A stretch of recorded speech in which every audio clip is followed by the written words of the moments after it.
Hey guys, just wanted to record a quick video, just sort of going over the difference between a break of structure and a liquidity sweep. This was something that came up in the Instagram the other day, and I just wanted to try and give you guys a little bit of an insight as to how we can identify one over the other. Now, simply with a break of structure, what we can see here, we've got a low, we've then got a higher low, we've got a high, and we've now created a higher high. So we've broken past this point here. Now, typically this would normally just be a break of structure, and if order flow keeps pushing up like this, then what we got is a series of break of structures. Now, when we get to something like this, and we have a push to the downside, what we can then look at this break of structure here as, and is quite similar to how we might see a chock or a flip or something like that. So we can see this as a sweep. Now, we're not going to be able to identify this as a sweep when price is here. We won't understand if this is a sweep until we have a break to the downside and we start creating new lows. So this is very similar to a change of character, a flip, or a shift in market structure, whichever way you really want to look at it. What we need is this sweep of liquidity. Now, one way that we can identify this is potentially, and I emphasize the word potentially, going to be a sweep before it happens, is if we've got something like a higher time frame POI around here. So if we imagine this is a higher time frame POI,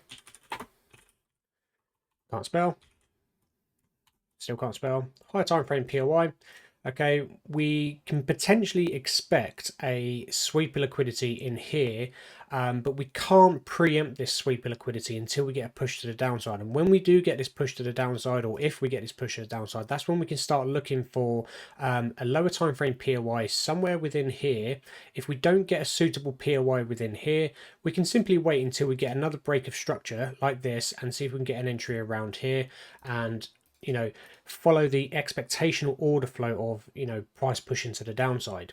So this is one way we can identify a potential liquidity sweep. But again, what I must emphasize is we're not always going to know this is going to be a sweep of liquidity before it happens. Okay, we can only identify it as a sweep of liquidity after it happens. And once this happens, we can now identify this high here as a strong high because it's pushed through, it's swept this liquidity here, and then this high has then had the momentum and the strength to break beyond the recent lows. So that's one way we can look at a liquidity sweep. So one thing we're going to have a look at here is an example of where we might see a liquidity sweep inside a higher time frame POI. So right now we're on the daily chart. Okay, we can drop down, we can see we've had some sort of reaction from this daily zone, and you can see we've had quite a nice reaction. It's pushed away quite nicely from here. Now when we're looking for an entry, what we can then start to look for is where we've created higher highs like so. All right, have we broken any recent lows? So we can see we've broken a low here. So on the 5-minute time frame, this initially would have been a break of structure like so. Now, what I'm just going to do is going to put bar replay on. So this here just simply looks like a break of structure. But because we're inside a daily zone here, if this was to be respected, we could potentially expect this to then turn into a liquidity sweep. So when I say a liquidity sweep, it doesn't necessarily have to be an aggressive wick like this. Some people would refer to this as just a liquidity sweep, and they wouldn't be wrong. But one thing we could then expect is this price action is the sweep of liquidity as well. So a liquidity sweep doesn't just have to be an aggressive wick. It could also be, a bit of price action pushing to the upside like so. So I'll just remove bar replay. So from here, now we've had this break to the downside, we could either look at this low just here. For me, this is a little bit aggressive looking at this low. It would still be valid, but I think I would prefer to wait for this low to be broken. Either or, they both still work. So this is where I'd mark a shift in market structure. You could mark a chock if that's your sort of forte. One thing I would look at though is if I was to drop down to the 1-minute time frame, we could then see here is what I would then look at doing is maybe refining this entire price action to around about here. this is where I would then be looking at marking this as the liquidity sweep, and then this is the shift in market structure, or chalk. If you want to use chalk and look for the specific requirements to enter on a chalk, then that's entirely up to you. I like to use shift in market structure because I like to generalize the market has shifted its momentum, and rather than looking for an entry somewhere around where this shift in market structure occurred, I could then start looking for entries somewhere a little bit further down. It's just the requirements I like to use. So whether you want to use that as well or not is entirely up to you. But essentially what we're looking at is, where this would have been either, this would have been a break of structure to start with. So before we have had this low here broken, we would still be looking at this as a break of structure. So we could anticipate the sweep of liquidity, but we can't just sit there and hold on to the notion that, right, we've got this here and we're going to get this low broken. We're not going to know until that happens.